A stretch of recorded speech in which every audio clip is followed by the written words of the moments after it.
When you think of Nintendo's heroes, I'm sure at least one of the names Mario, Link, Samus, Pikachu, Donkey Kong, Kirby, or maybe even me, Blue Man, pops into your head. And this is for good reason. All of these dudes are icons in the gaming world, as they each have numerous critically acclaimed game titles with unique playstyles and out-of-this-world stories for all people to enjoy. But even so, these games are lacking in one big way. See if you catch my drift.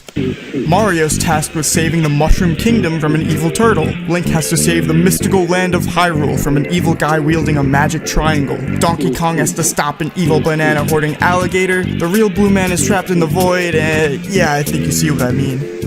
Firstly, I wanted to say that all of these games and stories are great, and their notoriety is well deserved. But being that each and every one of these games follows an Unreal Fantasy-styled story, us players aren't given the chance to actually relate to them. But this wasn't always the case. Once upon a time, Nintendo did release a game series that actually hit the hearts of the players, and this game was called Earthbound. So let's explore the weird awesomeness of this perfect role-playing game, Earthbound, and discover why its protagonist is among Nintendo's greats in the first episode of Fictional Idols.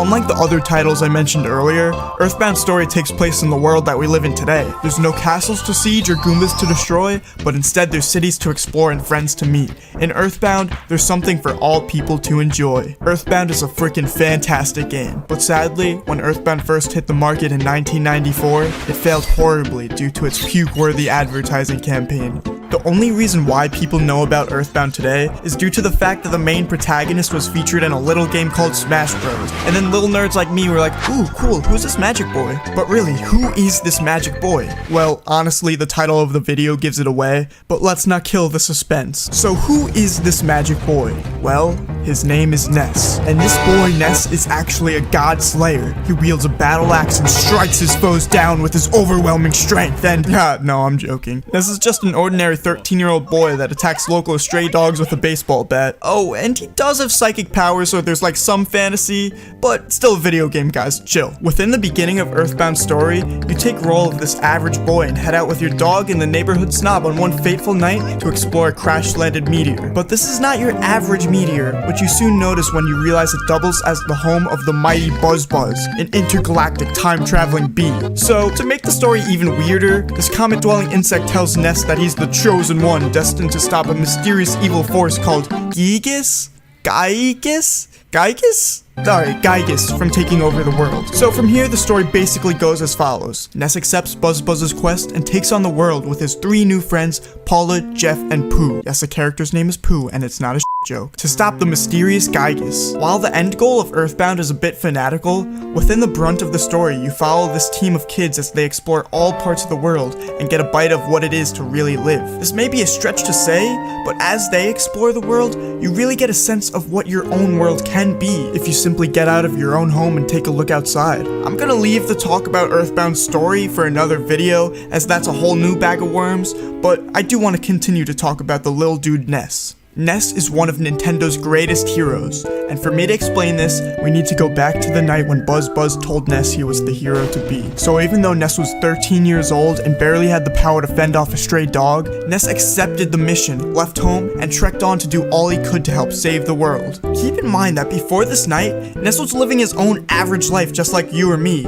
but even so, he chose to put that life behind to make his attempt at saving the world so that people could live peaceful lives once again. But the question is, why would Ness make this decision? It's clear that leaving his old life behind took a toll on him, as he's often seen getting homesick, but even so he presses on. There's no notoriety, fame, power, or any sort of carrot at the end of the stick that Ness is chasing. His decision to save the world was one made out of courage and heroism. There's no real way of knowing why Ness chose to go down the path of heroism, but I would assume it follows a similar route as Spider-Man's "with great power comes great responsibility" complex. It seems that all Ness cares about is helping out the people that need it most. ghost. So even though Ness chose to use his powers for good, at times it seems his decision only backfires, as people are often seen tearing him down for being an incapable kid. It's not only the people though. In every way, shape, and form, Ness's pursuit of his prophecy knocks him down time and time again. But this little dude keeps getting up to be the hero that the world needs, no matter the consequences. That's the thing about Ness. Even with Earthbound's funky and fun style, the game is still able to beautifully portray the sacrifices that Ness must make as a result of his own heroism. Like, think about this. Ness chooses to go on this journey, and as a result, people take him as a joke. He chases his adversaries, and as a result, his friends are put in danger. Ness chooses to change the world for the better, and as a result, his mission is sabotaged by opposition. His sacrifice is especially seen in the final arc of the game, when Ness chooses to truly save the world, and as a result, he's basically betting his life on a dice roll. Okay, but this brings me to my point. The reason why heroes are impactful is not only because of their successes, but instead what makes a hero really shine is when you see them take hit after hit and still manage to rise up. And when you take a deep look at Ness, you'll see that this dude has taken many hits. To show you why this point is really true, just think about the portrayal of the inevitable consequences caused by Ness's heroism in the Smash Bros. Story mode. Like, Ness sees this dude that needs his help, and he jumps in the way to save him, and after that threat is dealt with, another comes up and Ness's only option is to sacrifice himself for this single person. Like, where's the personal gain in that? Ness stuck with his own beliefs and followed his life's purpose to do what he was meant to do. Use his power for the greater good, no matter the consequences. Let me know in the comments if you want to see a Fictional Idols episode on Lucas. This is why Ness is such a good hero. He has chosen to use his power for good and puts the lives of those that he will never meet ahead of his own. Consequence is the soul of what true heroism is, and Ness is a hero that has chosen to face these consequences, making him a truly admirable hero. So another major part of Ness's character is his willingness to do good for others, while avoiding his own personal desires. I think this is something that everyone can learn from, so let's talk about it. So in Japan, where Earthbound was created, there exists a culture with the one-for-all attitude, where the whole sum of people are the focus instead of the individual. This is clearly reflected in Ness's own heroism. But in the West, we are seen boasting our all-for-one attitude, which is filled with greed, notoriety, selfishness, and personal desires. This style of thinking causes all the focus to be on the single individual, with that person usually being the one doing the thinking. Additionally, even with this mindset, I believe that most people would love to be a hero too, but with this all-for-one state of mind. Naturally, we like the idea of having courage, strength, and being able to be greater than ourselves. But when you ask the question of why you want to be this hero, this is where the problem arises. Say someone becomes a hero, they get bit by a spider. Odds are, the sole reason of being known as this powerful, righteous figure is the driving force to be this hero, instead of being driven by the idea that you made someone else's life better. In the original first issue of the Spider-Man comic,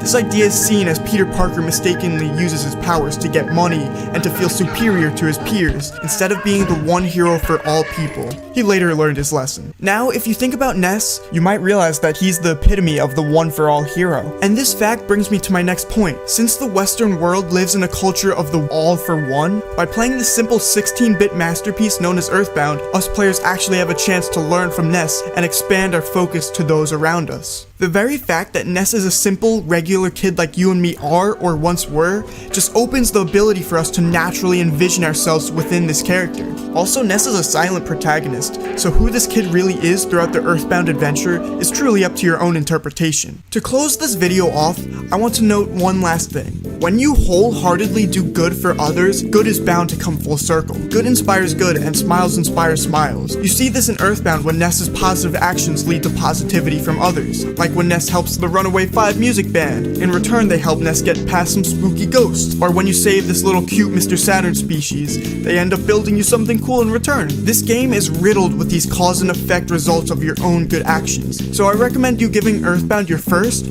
or another playthrough with the idea of trying to notice the results of your own positive action. You'll be surprised at how much you find. Right now I'm telling you to focus on realizing the results of these actions because, like in Earthbound, in most cases you don't notice the positivity that follows your own positivity. For this reason, I challenge you guys to be like Ness in Earthbound and spread some positivity throughout your own life.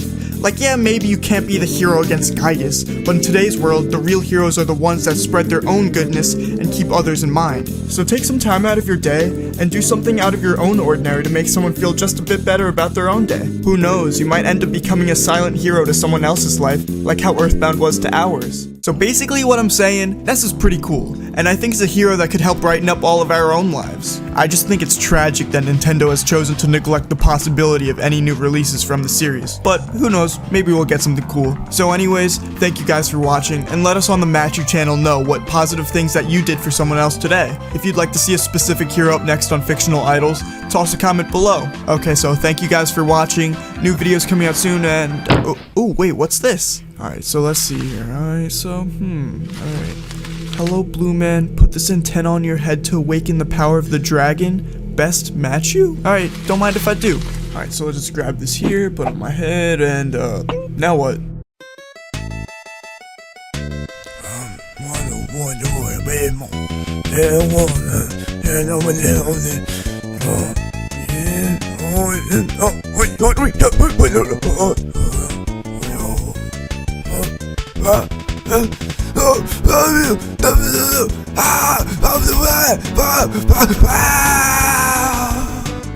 Okay, back to normal. Let's get rid of this.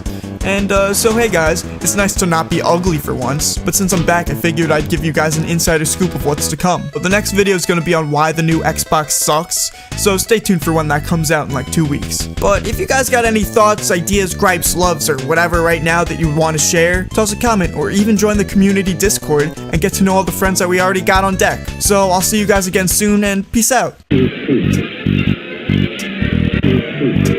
The video's over, you can go now. Like, for real. Like, you don't have to be here anymore. I mean, the watch time helps, but...